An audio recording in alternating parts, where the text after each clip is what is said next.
irmãos, que a paz de Deus esteja conosco. São coisas que a gente vai habituando na vida, a prestar atenção ao ambiente, aquilo que a gente vai vivendo, aquilo que faz parte do que nós normalmente vivenciamos, participamos.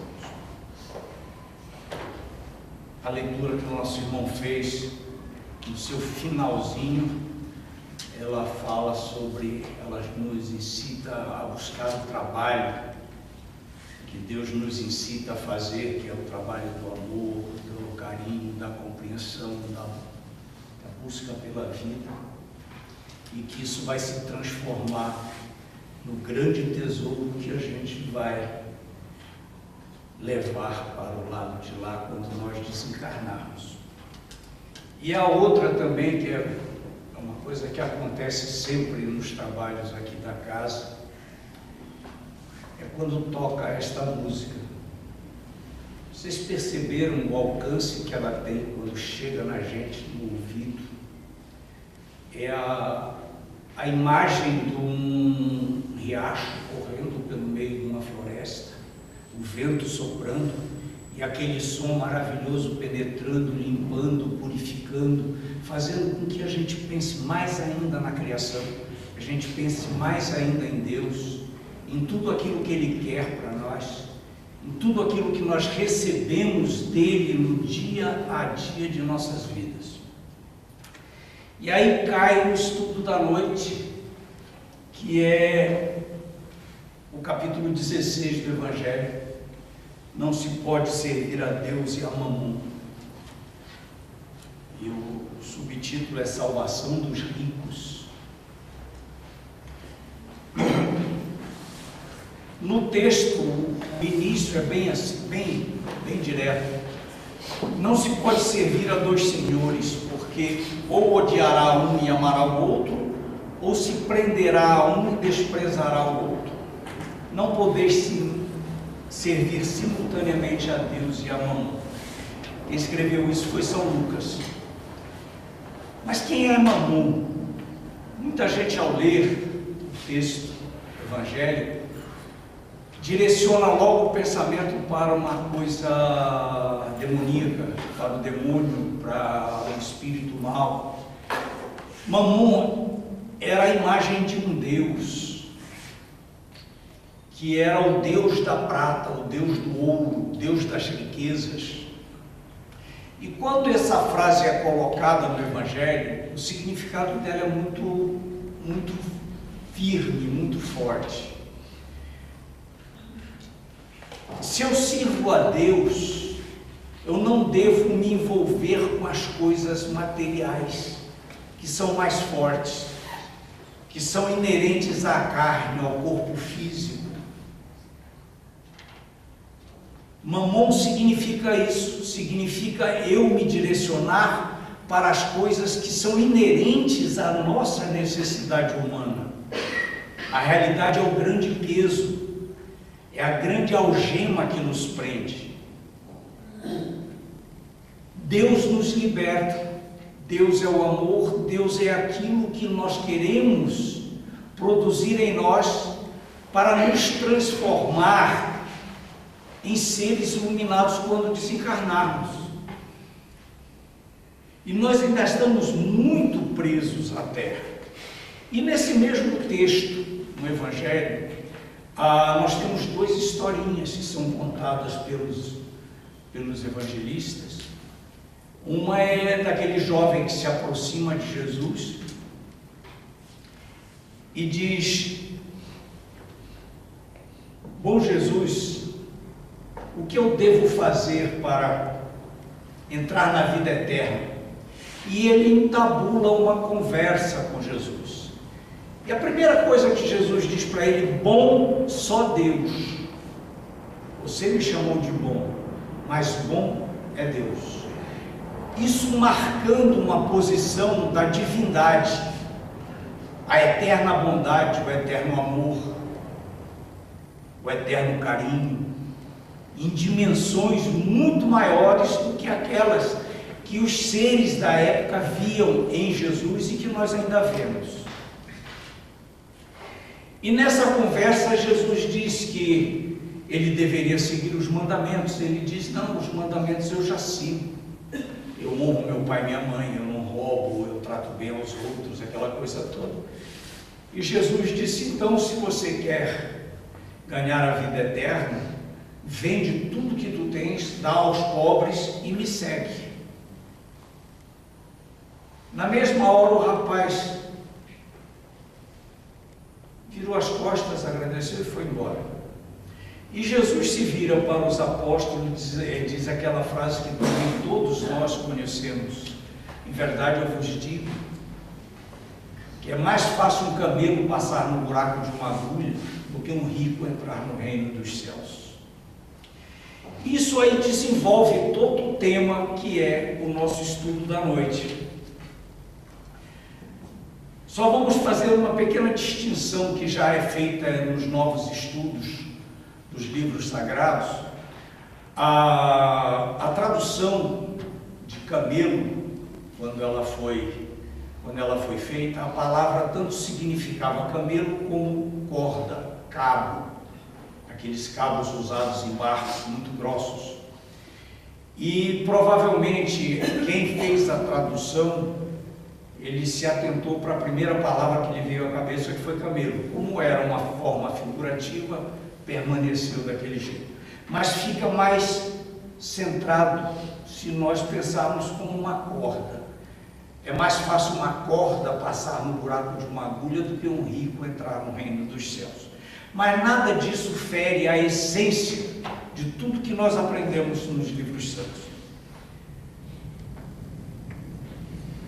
Ele emenda com uma outra parábola no livro, no capítulo em que nós estamos estudando, que chama a parábola do mau rico. Notem que é difícil o rico entrar nos céus, a parábola do mau rico sempre criando um clima de antagonismo àqueles que têm riqueza, mas nós já chegamos lá. Essa parábola conta que um homem muito rico, que se vestia à época de púrpura e linho, púrpura, aqueles mantos vermelhos que eles gostavam de usar por cima de uma outra vestimenta branca, se cuidava muito fisicamente, e na sua porta andava um pobre doente que chamava Lázaro, muito cheio de chagas e coisa, e não sobrava absolutamente nada da mesa do rico para mitigar a fome de Lázaro.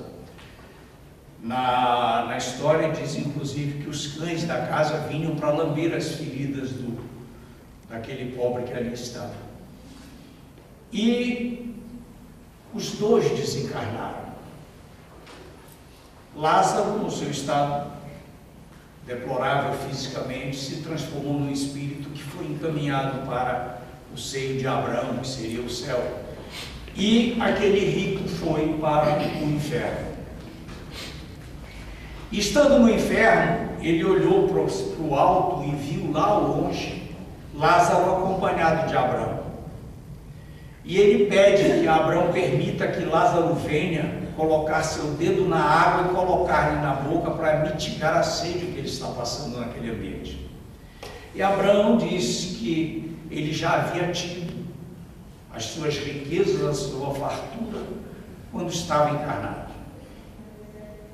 E que o abismo que os separava era tanto que quem estava no lado de lá de Abraão, do lado de Abraão, não poderia passar onde estava aquele infeliz, e também ninguém de lá poderia vir até aqui em cima. E ele pede que Abraão mande Lázaro ou um outro espírito avisar aos 5 irmãos que ele tem ainda na terra, para que esses irmãos saibam o que está acontecendo com ele e não vão acabar naquele destino, naquele local. E Abraão diz assim: mas eles têm Moisés e têm os profetas.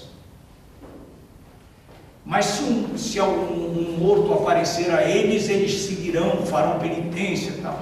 E aí o Abraão diz: mas se eles não seguem Moisés e os profetas, quem vai fazê-los mudar de ideia? Isso é outra lição para nós.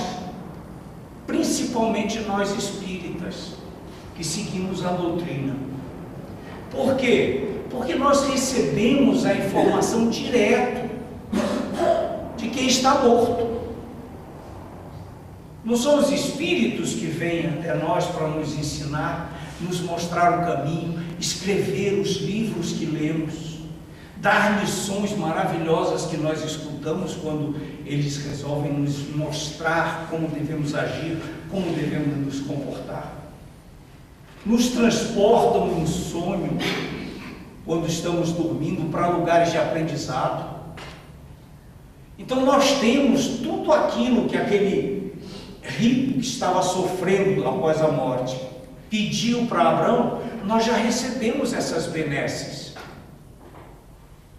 Nós estamos cercados por ela, beneficiados por ela, e muitos de nós fazemos como os irmãos daquele rico. Nós estamos recebendo a informação e não estamos dando nenhuma bola para aquilo que está sendo informado para nós. Continuamos agindo e vivendo da mesma forma que sempre fizemos e que achamos que devemos fazer. Então, meus irmãos, nós vamos entrar no assunto que seria o óbvio de tudo aquilo que nós estamos estudando. Será que a riqueza é um obstáculo à melhoria de vida? Será que Deus fez aquilo de propósito para... Ele escolhe, não, vou botar a riqueza na mão daquele senhor ali, daquele fulano lá, do Antônio, do Benedito, do José, e eles vão todos cair no abismo. Aí nós estaríamos negando Deus, nós estaríamos negando a sua bondade, o seu amor. A riqueza, ela é benéfica, ela faz parte do nosso desenvolvimento. Ela muda de mãos constantemente. Às vezes nós lemos, porque alguém detém uma fortuna muito grande, sim, ele tem um tempo para ter a fortuna dele. Quando ele desencarna, aquela fortuna não é mais dele.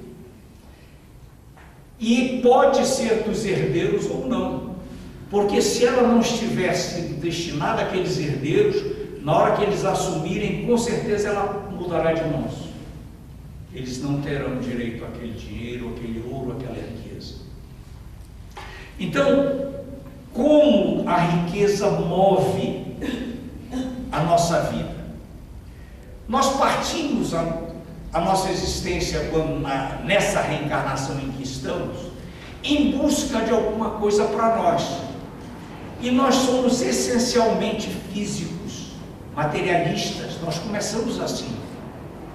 Então nós vamos em busca do bem-estar, nós vamos trabalhar, nós vamos aprender, nós vamos estudar, nós vamos lutar para termos bens, para termos algumas coisas. Isso é parte da nossa natureza. E nós devemos aprender nesse caminho, com todas as informações que vêm sendo trazidas para nós, que esse bem-estar é para ser dividido com os nossos irmãos, aqueles que vivem conosco na família, na vizinhança, que transitam pela nossa vida em algum momento. E aí nós estamos aumentando a nossa elevação espiritual, moral. Nós estamos dando utilidade ao bem-estar e à riqueza que nós estamos adquirindo. Acontece que nós, humanos, ainda temos arraigado em nós duas coisas muito feias: o orgulho e o egoísmo. Nós somos assim e demoramos muito a tirá-los de nós. E quando eles estão muito arraigados, nós fazemos coisas que depois vamos nos arrepender, como aquele rico que acabou no inferno. Nós vamos querer que alguém mitigue a nossa sede e nós não vamos ter quem faça isso. Mas sempre vamos aprender. Deus está nos ensinando através de tudo aquilo que Ele nos coloca à frente, nesse mundo, para nós aprendermos a ter, aprendermos a viver, aprendermos a distribuir, a doar, a fazer caridade. É a frase que se ouve muito quando se estuda a doutrina espírita. Fora da caridade não há salvação. Porque nós somos essencialmente feitos para vivermos em comunidade. Nós não somos criados para vivermos sozinhos. Nós somos criados para vivermos juntos. E para vivermos juntos, nós temos que aprender a respeitar, a amar, a ajudar, a não discriminar, a ter todos aqueles que estão em nossa volta como nossos irmãos, não importa como eles sejam. E muitos de nós ainda estamos longe disso. Muitos de nós ainda usamos o orgulho e o egoísmo. E quando nós vamos adquirindo mais bens e vamos tendo algum tipo de riqueza material, nós temos a tendência a acharmos que somos melhores que os outros, que somos superiores aos outros, porque nós detemos o poder. Muitos se envolvem com a gente, fazendo coisas que a gente quer, que a gente pensa que deve ter, e isso insufla o nosso ego, faz com que a gente se sinta o bom. Só que o bom, quando toma, ele toma pior que os outros. Porque o que é que acontece? Quando nós começamos a construir algo, e que essa construção é feita para nos elevar, nós devemos construir com uma base muito grande e com escadas, para que nós possamos descer, para que nós possamos dar a mão a alguém e ajudar a subir junto conosco. Nós temos uma base sólida, chegamos ao topo e temos condições de trazer quem quisermos ao topo com a gente, de preferência todos aqueles que fazem parte do nosso círculo, distribuindo as benesses, fazendo a caridade conforme Jesus nos mostrou em sua vida. Mas quando eu tenho orgulho, quando eu sou egoísta, eu vou para o topo, mas eu construo uma coluna. E eu vou para o topo da coluna, eu não tenho escadas para descer, nem tenho como trazer ninguém para o meu lado. E quando essa coluna quebra ou tomba, ou eu dou um passo em falso, a minha queda é muito desastrosa. Essa é a queda que é provocada pelo mau uso da riqueza, pela usura, pelo egoísmo.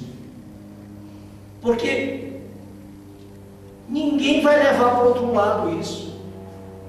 Temos exemplos e exemplos de espíritos que incorporam os médiuns e que estão em desespero querendo contar o dinheiro que não levaram. Eles continuam sentindo dinheiro, continuam sentindo a textura das joias do ouro nas mãos, ficam nas casas em que habitavam, tomando conta das suas pinturas, dos seus espelhos, das suas louças. Nós sabemos que isso acontece. É uma loucura desmedida por um bem que não é deles. O que é que eu levo quando eu desencarno? Eu levo o meu conhecimento. Eu levo as coisas boas que me elevaram moralmente.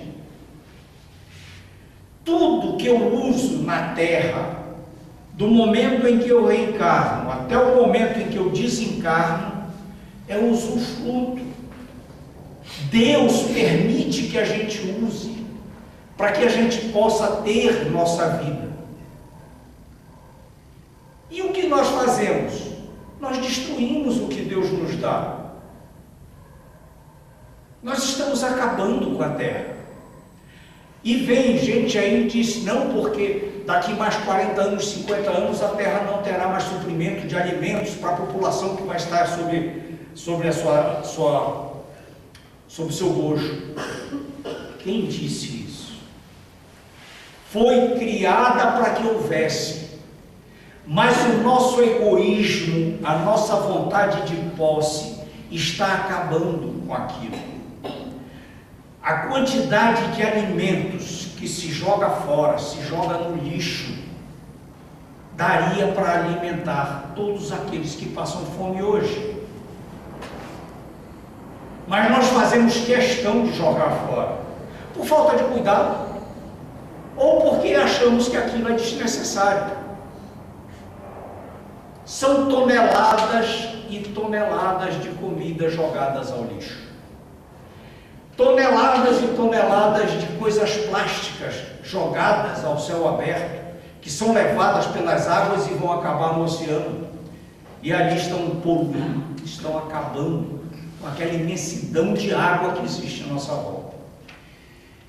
E hoje, por exemplo, aqui em Brasília nós temos seca, nós estamos em racionamento, nós temos que prevenir a falta de água.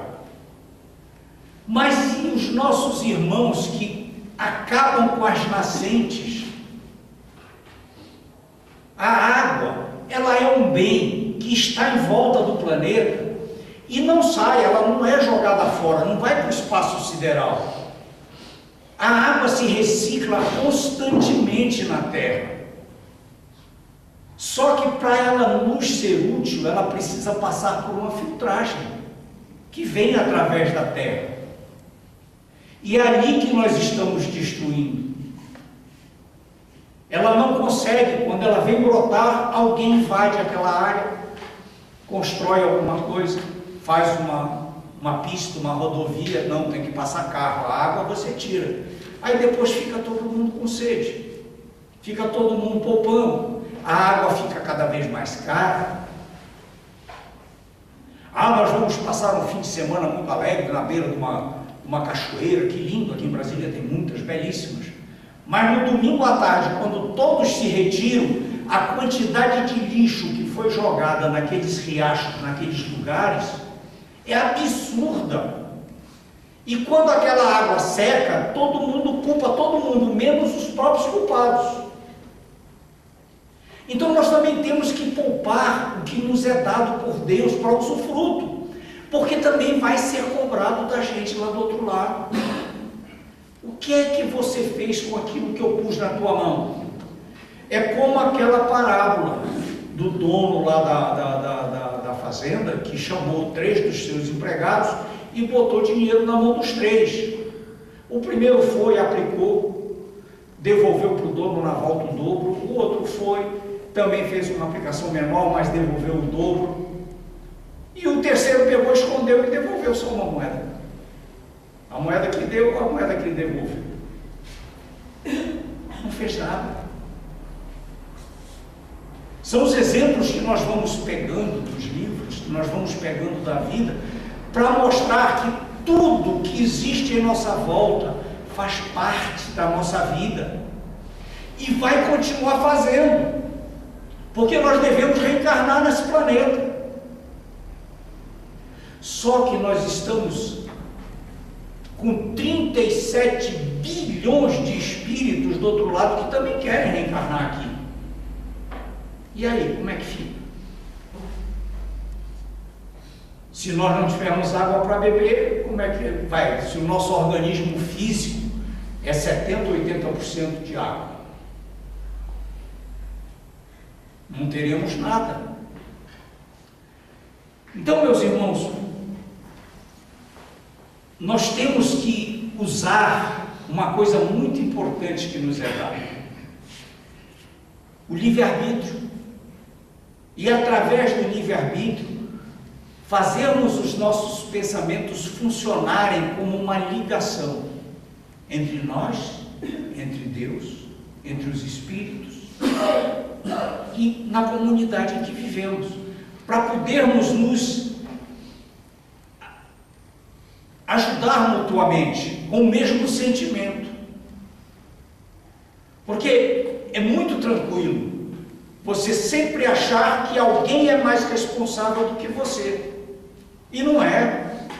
A responsabilidade é igual para todos nós. A vontade de ter dinheiro, de ficar rico é igual em todos nós. A capacidade de ser é que muda. E alguém me disse uma vez, mas nós podíamos, já houve isso.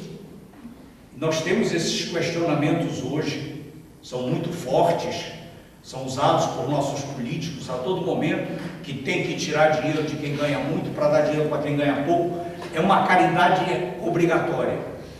Não usa livre-arbítrio, usa um poder que está na mão talvez de pessoas que não têm atento para as coisas que se falam. Já foi feito um cálculo matemático que se distribuíssemos todas as riquezas do planeta por cada pessoa que nele habita, iria dar uma parte bem pequenininha para cada um. Não seria riqueza, seria uma parte em que a pessoa mal daria para continuar com a sua própria existência. Mas o que é que acontece depois que eu fizer isso? Nós somos completamente diferentes uns dos outros. Nós pensamos de forma diferente, nós agimos de forma diferente. Nós não temos a mesma capacidade um do outro. Então, no momento em que todo mundo tiver um pedacinho da riqueza do planeta, no dia seguinte, alguém está com o dobro e outro já não tem nada. Em uma semana já começa alguém a estar acumulando ou estar acumulando alguma coisa e muita gente não está com mais nada. Por quê? Porque tem aqueles que têm uma capacidade maior de se prover, de ter aquilo, de guardar, de ser previdente. Ele não está fazendo por mal, não, ele faz porque é a natureza dele. E aquele que perde é porque ele não tem esta capacidade. É outra coisa que se pergunta, e se todos nós fôssemos ricos, se tivéssemos dinheiro? Nossas casas cairiam, nossos carros parariam de funcionar. Por quê? Porque não teríamos mecânico. Ele também tinha dinheiro igual a gente, ele não ia trabalhar de mecânico. Quem iria consertar nossos carros? Se a nossa população na parede furasse, quem ia fazer o conserto? Então, mesmo o que nós podemos chamar, pseudamente, de diferenças sociais, por causa dos trabalhos executados, não são da natureza de cada um de nós. E se eu faço o meu trabalho com amor, com respeito, eu vou ser talvez até mais feliz do que aquele que está me pagando.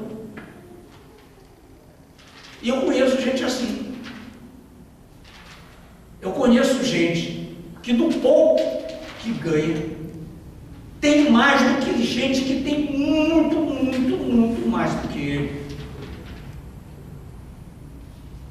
E existem muitas pessoas que também dizem assim, ele é rico, ele é que é feliz. Como é que você consegue saber isso? Nós não temos o dom de entender o que se passa na vida do nosso irmão. Ele pode ter doenças tremendas na família, ele pode ter problemas seríssimos, que externamente, como ele se isola numa casa muito bonita, ele tem um motorista, ele tem um carro, todo mundo pensa que ele está bem de vida todo o tempo, que ele está feliz, que a doença não o atinge, que a morte não chega à sua família. Chega, ele também perde o filho, ele também perde a mãe, ele também perde o pai, como todos nós.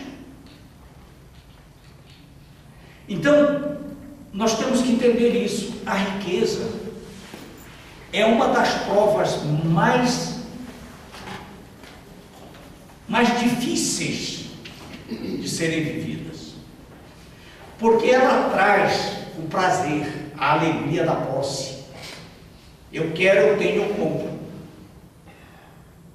E isso traz para a pessoa tudo aquilo que faz mal, as paixões, os vícios, os lugares onde ele vai frequentar, que podem ser lugares completamente cercados de espíritos obsessores.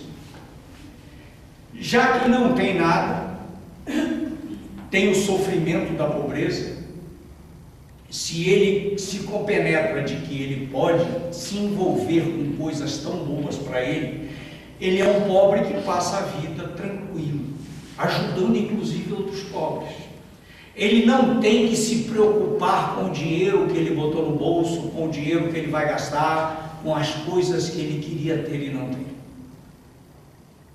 Então são duas provas completamente diferentes uma da outra, a riqueza e a pobreza. Por isso que se diz que para um rico é tão difícil dele ir para o céu quanto um camelo passar por um buraco da agulha. E Deus e Jesus ainda compara que é mais fácil o camelo passar no buraco da agulha. Então a gente vê quanto essa prova da riqueza é difícil. Então, meus irmãos, Jesus vai nos mostrando ao longo da sua vida como nós devemos entender tudo isso que se passa na nossa sociedade. Uma outra história interessante que ele conta, é o evangelista que conta. Jesus estava entrando na cidade de Jericó, e ali tinha um publicano. Publicanos eram aqueles que cobravam impostos, eram mal vistos, o povo chamava de ladrões, de tudo que não prestava. E tinha um lá chamado Zaqueu. Esse nome já é conhecido de muita gente. Eu ouvi falar dele quando ainda tinha 9 anos de idade. Foi uma historinha que a minha evangelizadora contou para mim. E esse Zaqueu, ele tinha um problema sério, porque ele era muito pequenininho. Ele era desprovido de altura, então ele tinha uma estatura bem pequenininha. E ele estava louco, alucinado para conhecer Jesus. Sabe qual o pessoal fica para ir num show e conhecer o artista? Jesus naquela época era o grande astro de todo o ambiente. Era aquele que levava luz, levava amor, trazia compaixão para todo mundo, ensinava um novo tipo de sociedade para as pessoas que estavam acostumadas a um padrão completamente diferente. E o Zaqueu queria, porque queria ver o Jesus. Ele não estava preocupado com nada, só queria botar os olhos no mestre, no Nazareno. Como ele era pequeno, a multidão fechava e ele não conseguia chegar perto, nem conseguia passar pelo meio do pessoal, nem conseguia vir por cima. Aí ele lembrou que o caminho que Jesus tinha que fazer era obrigatoriamente um determinado caminho que tinha uma árvore lá, e ele correu na frente, subiu na árvore, se puleirou lá em cima e ficou esperando Jesus passar, numa ansiedade brutal. Quando Jesus vem passando, chega perto da árvore, levanta os olhos e chama o nome dele. Zaqueu, dá-te pressa em descer, porque hoje eu preciso me hospedar na tua casa. O Zaqueu quase desaba lá de cima. Só não caiu porque ele era ágil das pernas, mas desceu rapidinho e foi para a casa dele para preparar tudo para receber o mestre. Nessas alturas, todo mundo em volta falando mal, porque Jesus ia para uma casa de um homem de má fama. Quando Jesus chegou na casa de Zaqueu, que sentou à mesa com ele, com a sua família, e começou a conversar, o Zaqueu contou o que fazia na sua vida. Ele dizia que de tudo aquilo que ele ganhava, metade ele dava para os pobres. E que se em algum momento da vida dele ele fizesse algum mal a alguém, ele pagava 4 vezes aquilo que ele tinha errado. E Jesus só diz assim: hoje tua casa está salva. O que é que significa isso? Significa que o Zaqueu, muito rico, tinha consciência da sua riqueza, mas tinha consciência daquilo que devia fazer para ajudar os outros. E se nós nos transportarmos para a atualidade, para os dias de hoje, nós vamos ver que existem muitas pessoas que têm milhões e milhões em dinheiro e que ajudam com muitos milhões a organizações que ajudam as pessoas carentes. Ajudam com remédios, com médicos, com enfermeiras, com ensinos, com aulas, com muitas coisas. Eles têm uma vida pública diferente. É como o Zaqueu tinha naquela época. Todo mundo conhecia o Zaqueu como cobrador de impostos, um agregado ao governo, que ganhava muito e que às vezes até roubava, era o que o pessoal dizia, mas ele não fazia isso. Ele ganhava porque ele ganhava mesmo, ele ganhava muito dinheiro, mas ele usava, sem ninguém saber, metade do que ele tinha para ajudar os pobres da cidade, daquele local. E ninguém sabia disso, então ninguém comentava. A mão esquerda não estava vendo o que a direita fazia. E nós nos preocupamos muito com o que as duas mãos estão fazendo, com o que a pessoa aparenta. Você vê muitos atores, muitos cantores, gente, donos de empresas que ganham fortunas, eles têm uma outra parte da vida deles que não aparece ao público. Muitos. E não nos dá conta de pesquisar, porque não aparece. Eles fazem parte de doadores de hospitais de câncer, de doadores de associações que ajudam idosos, que ajudam crianças, escolas que ensinam crianças com síndrome de Down. Isso é parte da natureza. O que é que eles estão fazendo? Eles estão distribuindo aquilo que receberam de Deus. O que vai acontecer quando eles desencarnarem? Eles terão uma escada para subir, para chegar a Deus, para ser acompanhado por espíritos bondosos. E será que nós estamos construindo essa escada? Será que nós estamos nos preocupando com isso? Ah, mas eu faço caridade, eu dou, toda vez que eu passo ali no sinal, que tem um pobre pedindo esmola, eu meto a mão no bolso, tiro R$2, R$1 e dou para ele. Isso é caridade? Não, isso é piedade. É pena. E às vezes você ainda dá pensando que ele pode beber com aquele dinheiro, sem se preocupar que se você deu para ele, é dele. Ele faz o que ele quiser com o dinheiro dele, aí a responsabilidade passa a ser dele, porque você deu o dinheiro. Mas a caridade é diferente. A caridade não é essa humilhação de você meter a mão no bolso, pegar o dinheiro e entregar para o pobre. A caridade puxa o pobre de onde ele está e o eleva a uma situação humana, uma situação real de vida. É buscar pessoas carentes que precisam de amparo, amparo social, amparo moral, amparo religioso, seja ele qual for, e trazê-lo para os braços e ampará-lo como um ser humano, ouvir o que eles têm a dizer, sentir que aquilo que eles estão dizendo é a história de vida deles, faz parte daquilo que eles estão passando desde o momento em que reencarnaram, e que precisam de uma compreensão ou de alguém que os abrace, para que eles vejam brilhar a luz na frente deles, e que esse brilho os transporte, da mesma forma que vai nos transportar quando desencarnarmos. Meus irmãos, uma coisa que a gente sempre diz aqui, e é a mais pura e simples verdade. A doutrina espírita, ela mostra para nós como viver. Chega a um tal ponto de detalhes que escreve um livro de comportamento social, como o Sinal Verde, por exemplo. Mas a essência de tudo, a base de tudo isso é o Evangelho. O Evangelho é a vida de Jesus, de um homem que veio há 2000 anos e há 2000 anos está tentando mudar a gente. E a gente vai a passos lentos. Mudamos. Nós não estamos estacionados, nós estamos sempre vivendo. E a doutrina espírita vem como um motor, um gerador de força, que nos impulsiona para esse entendimento com muita tranquilidade, com noções fundamentais de vida, mas ao mesmo tempo com a profundidade espiritual necessária para que a gente tenha iluminação quando desencarnarmos. Porque a vida continua e a nossa riqueza está naquilo que nós nos transformamos moralmente.